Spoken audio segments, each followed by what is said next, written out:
So, the nightmare begins again. Hey, welcome back to My Agony and Eternal Suffering. Last time, we managed to get through some chapters with the help of pure Marcus Supremacy. This time, well, there'll probably still be some Marcus Supremacy, but maybe we'll let some other units get a little bit of fun in there, you know? That's the plan anyway. And so, we are on to Chapter 5, Fire Emblem. A really funny chapter to have the name of the entire series on, because this chapter is really uneventful. Like, you don't even get any new units in it. And barring Gaiden chapters, this is the only chapter you don't get new units to until, I want to say 17? So, yeah. Weird. But hey, let's just start getting into it. This map has us going in a crescent formation and fighting some bandits. Yup, after a few chapters of fighting not predominantly axe bandits, it's like Binding Blade suddenly remembered it's an early game of the Fire Emblem series, so we threw in some axe bandits. So, Rutger, who we just got, is gonna have a field day here, and also Dick, Lance, and Alan will all be able to have their fair share of good times as well. So right out of the gate, there are two forts that we can get to and kind of hold up a defensive situation there. We don't have to go too quickly. There is a village that's in danger of being attacked, but the brigands going for it take a while to get there, so you don't have to bum rush it like a complete moron. I mean, you probably still can, and I kind of do, but that's because I am not intelligent. The main thing to keep in mind with this chapter is there are an absolute butt-ton of trees. Trees scattered everywhere at every point of the map. So it's very easy to play defensive because you can just plop a sortie on some trees and you'll never have to worry about them. And when we make it to the village, we get a pretty interesting weapon called Gant's Lance. And let me tell you all, I'm going to educate you guys on the fucking behemoth of a man that is Gant. Motherfucking Gant is an armor unit from the FE6 manga who was so powerful he picked up a destroyed on-fire battering ram by himself and used it to destroy a gate, saved a princess so fucking hard that he had 8 children with her due to the sheer power of this man's dick game, and is one of the best characters in the FE6 manga to the point that he got 2 ciphers. Some actual Fire Emblem characters didn't get ciphers, and this motherfucker got 2 of them. All hail Gant Supremacy. As the map continues, things go by smoothly enough for a little bit. There are mercenaries coming up to greet us, but again, due to the forests, we can handle it pretty well. The only thing that might be a problem are the reinforcements. Now, there are reinforcements to the left that are 2 brigands that we really can't do a whole lot about, but the ones to the right could very easily be solved by just plopping someone on the fortresses. Good old-fashioned put a unit on the tile reinforcements come from strategy. Though, what kind of fucking goons would have to be deterred by Merlinus? Somebody in here?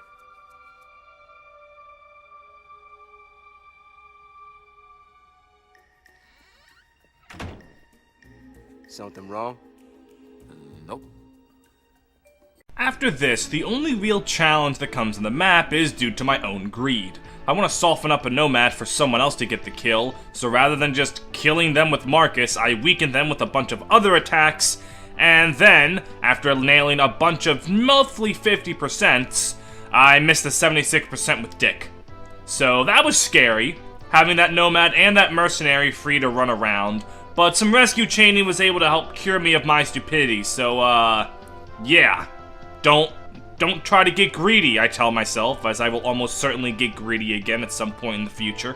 The only challenging thing left is the boss of the chapter, a brigand with a killer axe. But with Rutger right there and his high evasion, that shouldn't be a... Wait a minute. No, I don't think we're gonna get any more. So Clarine has to be right here. Okay. It's a less than 30 to hit, and even smaller than that to crit. No one's ever survived a blow from my axe.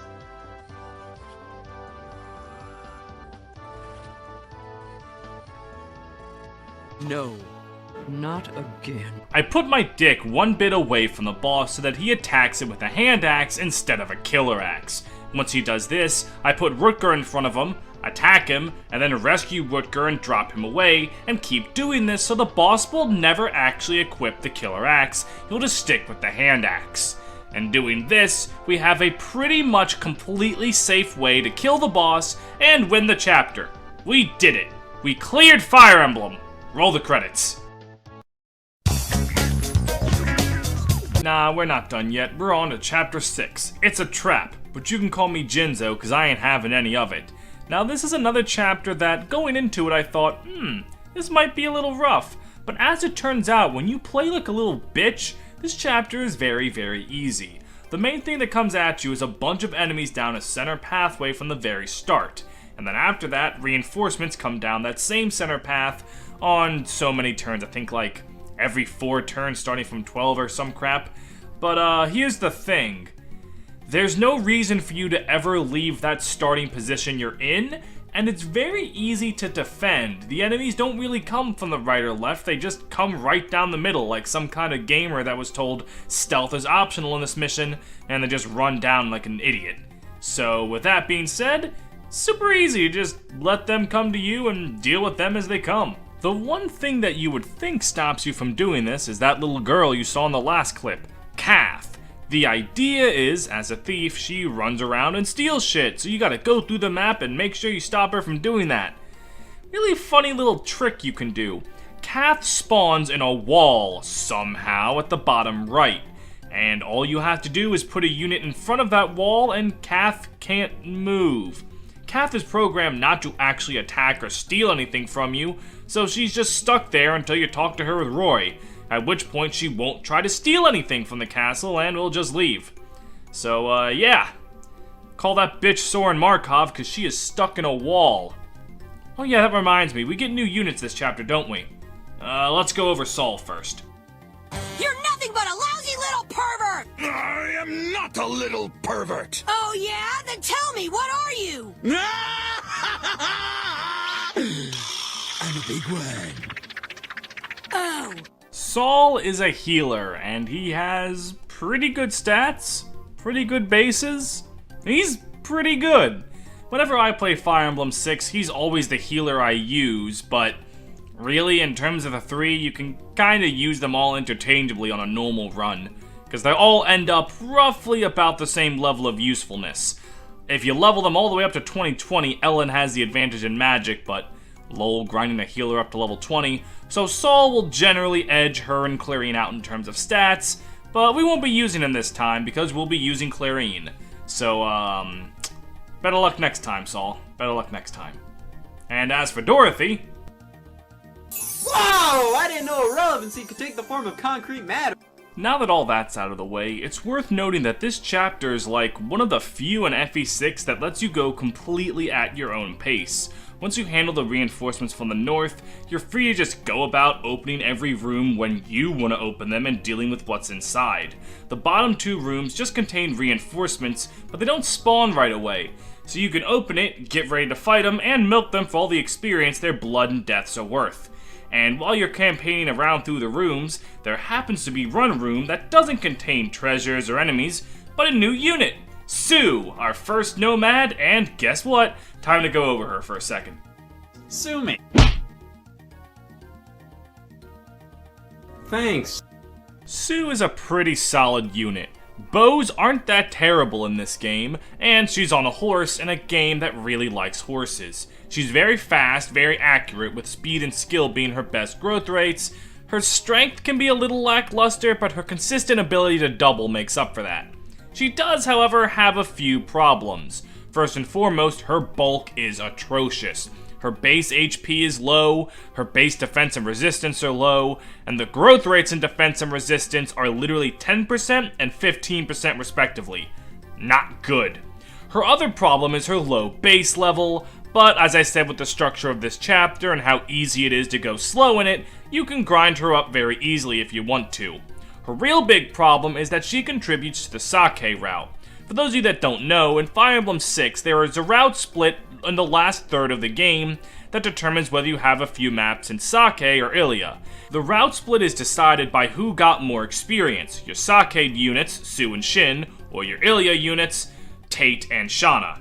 Now, personally, I never really bothered with this very much. I like Sue and Shin more than Shauna and Tate, so I always went Sake. But in terms of difficulty, the sake route is undoubtedly harder. So if you don't want to deal with that bullshit, try not to use Sue too much. Because trust me, if you do want to use a sake unit and don't want sake route, Sue is the one you want to bench. The next one you get, he is top tier. Sue's still good if you want to use her and don't mind the harder route. But yeah, this map was a surprisingly easy go-around. Once I didn't have to worry about Kath thanks to trapping her in a wall, I could completely take every step of this chapter at my own pace, making it an easy one to get through. Though, this is more so the calm before the storm. In next episode, we're dealing with Chapter 7, which is the one chapter I have been dreading more than any other since the start of this idea. So, oh yeah, the patrons. Should probably thank them. I mean, they kinda paid me to do that. Hey, have you ever thought about giving me money? Trust me, it's a completely normal thing to feel. Well, turns out you can, because I have a Patreon, where you can pledge money in order to receive shoutouts on videos, get early access to content, and sway my life choices for this channel. Those patrons include the following: Bish Near, follow Penta the North Star on Twitch, Great Riek, Green Brigand, Kieran Morin, Nember, Rangerman Sam, Rurio Carroll, Ryan Walter, Steph D, Brentendo11, and Drew Hack. Thank you to all of them, and I hope to see you on this list soon. Please? Money is nice. It's really nice. I would like... Let's just go to the end meme.